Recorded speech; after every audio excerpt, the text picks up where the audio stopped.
Alors, je me prenais ma décision X. L'histoire que je vais raconter aujourd'hui, c'est mon histoire à moi-même. Donc, tout se passe il y a déjà quelques temps sur les réseaux. Voilà, je rencontre quelqu'un, venait. Et on s'échange. Au départ, je ne suis même pas attirée jusqu'à là, présentement. Je suis pas attirée par la personne et tout, mais bon, ça passe comme ça, vu que je sors d'une relation et tout. Et voilà, on se voit de temps en temps, la personne passe et tout. Et jusqu'à ce qu'on fait un déplacement, je vais en voyage. Alors, je tiens à préciser que cette personne est mariée. Et du coup, on s'en va pour un week-end en Jolie. Et quand on arrive en Jolie, le week-end se passe, sauf que le premier jour, je ne dors pas de la nuit. Je suis très éveillée. Et la deuxième nuit, par contre, on est partis un vendredi. Donc le vendredi, j'ai pas dormi de la nuit. Je suis restée complètement éveillée. Mais le samedi, je me suis endormie et j'ai baissé la garde. Mais à mon réveil, je constatais que la personne n'était plus là. Et la personne a laissé beaucoup d'appels. Il était presque 5 heures. Donc nous étions pour aller pour un décès. La personne a laissé un message pour me dire voilà, je me suis déplacée, je suis allée au lieu du décès. Moi, je note que je ne suis jamais allée au lieu du décès. Je ne me suis jamais déplacée. Je passais le temps à l'hôtel. Donc de ce fait, je ouvre mon téléphone, je vois que personne m'a laissé plein de messages en disant prépare-toi, tu vas partir, voilà, il y a ma femme qui arrive et tout, machin. Je dis quoi? Oui, il y a ma femme qui arrive et tout. Tu vas prendre la voiture et tout. D'accord. Je dis ok, je fais mon sac, un peu mécontente et tout. Je fais mon sac, voilà, il me remet les sous. Je prends la route. J'avais tellement un peu peur parce que la route ça glissait, la voiture, je parlais un peu de loin et tout. Je suis revenue à la maison. Et la personne est venue, dès que la personne est venue, voilà, on ne s'est pas totalement vu, on s'écrivait toujours, on ne se voyait pas trop. Et il a voyagé sur le Bénin. Alors du coup, il a passé peut-être 2 ou 3 semaines sur le Bénin. Le jour qu'il revient du Bénin, on se voit quelques jours. On se parle normalement et tout, on se salue. Après, pardon, la seconde fois, il a un accident grave. Moi, j'habite faire l'hôpital militaire. Il a un accident hyper grave, mais grave, c'est grave. Parce que la personne, la mâchoire se déboîte et tout au niveau d'Angonji. Il a un accident hyper grave. Alors, on est là, il se plaint, il se lamente. Il passe de temps en temps chez moi, on se parle et tout, et tout, et tout. Et quelques temps après, un autre de ses véhicules fait l'accident. Vraiment, c'était vraiment bizarre. La personne me dit, oh voilà, à peine tu devais repartir du voyage. Et là, c'est comment que les problèmes m'arrivent. J'ai accompagné, la personne est sortie de l'hôpital et tout, voilà. Quand la personne est sortie de l'hôpital, je suis rentrée chez moi. Et après, en soir, il arrive chez moi, mais on parlait.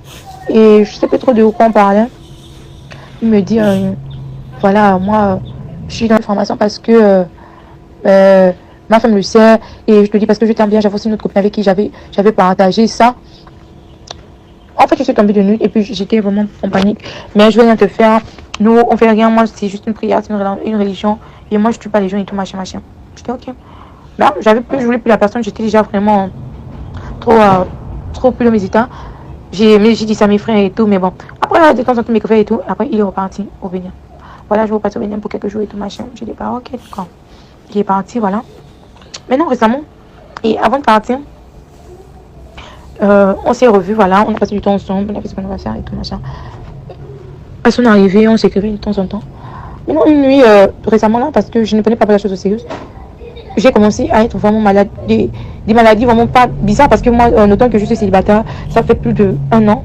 Mais c'était une relation au passage comme ça. Et j'avais pas de rapport sexuel. Et à son départ, ça pouvait y faire 2 à 3 mois que j'ai pas de rapport sexuel.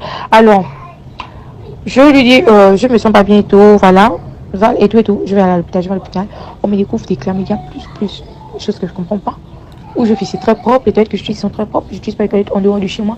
Je me pose quand même très la question, c'est très inquiétante. J'ai commencé à avoir des trucs mystiques bizarres, notamment le jour de mon anniversaire. Tout tournait autour du feu. Je me suis brûlée près de 2 ou 3 fois. Une amie qui m'avait invité à manger, elle aussi en repassant sa tenue, elle s'est brûlée. Je suis restée là, des chlamydia, je suis partie à l'hôpital et tout. Et après une soirée, je constate que j'ai des boutons qui sont sur le pied. Mes 2 pieds, j'ai ressenti 2 boutons, 2 abcès, comme des abcès qui sont sortis au même endroit, mais sur les 2 pieds. Alors je me pose la question, j'interpelle ma soeur, je dis c'est un peu cassé pour voir, elle appelle. Maintenant le matin, dans la nuit, je me lève à 4 heures pour faire la prière. Le petit matin, je me réveille, je constate que j'ai un deuxième bouton qui est sorti. Je comprends pas. Et j'ai l'impression qu'on m'a violée, on m'a sodomisé parce que quand je viens aux toilettes, j'essaie de me toucher.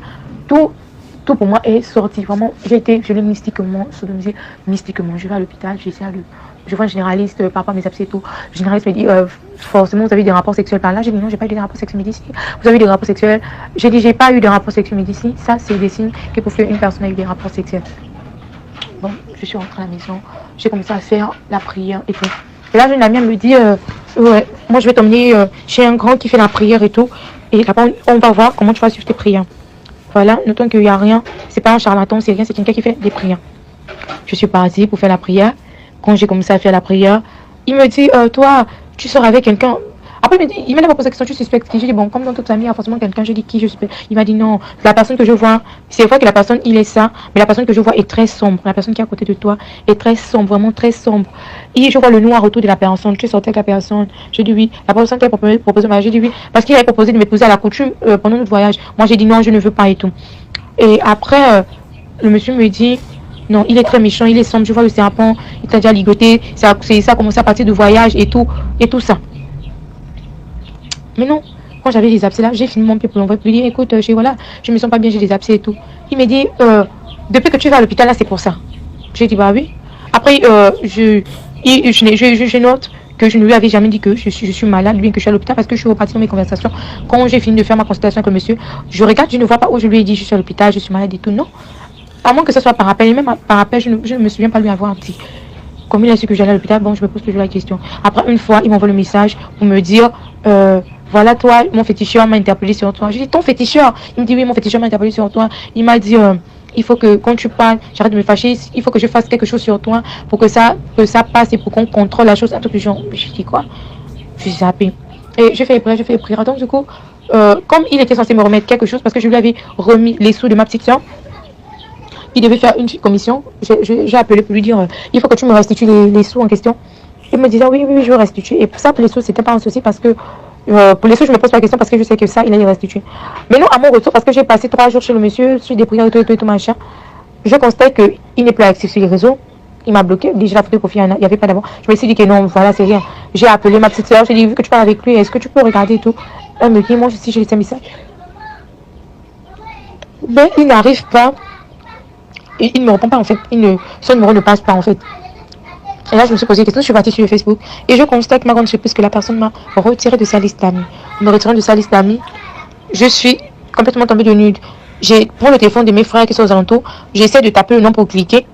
Son nom n'existe carrément pas. En fait, il n'a pas de profil avec ce compte. Mais moi, j'arrive encore à avoir son compte, mais ailleurs, on n'arrive pas à trouver son compte.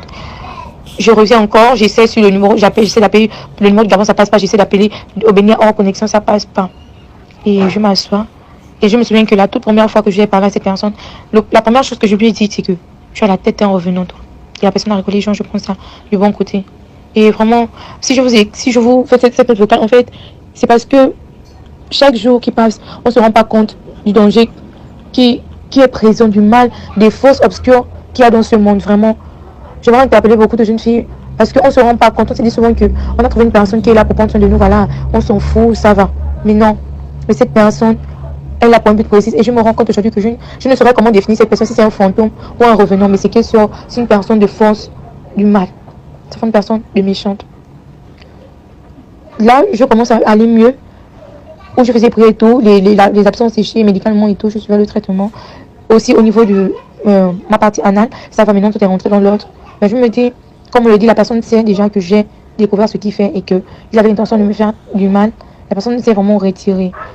Donc, j'aimerais vous partager mon image, mon histoire. Je sais que j'ai pas vraiment bien raconté parce que j'ai des choses qui me reviennent avec le stress et tout. Tout ça, lorsque vous êtes en train d'écrire, si je peux vous apporter encore un peu plus, n'hésitez pas. Mais vraiment, c'était ça. C'est vraiment compliqué. Le monde dans lequel nous vivons, vraiment. Et merci de nous écouter et de partager ce que nous ressentons.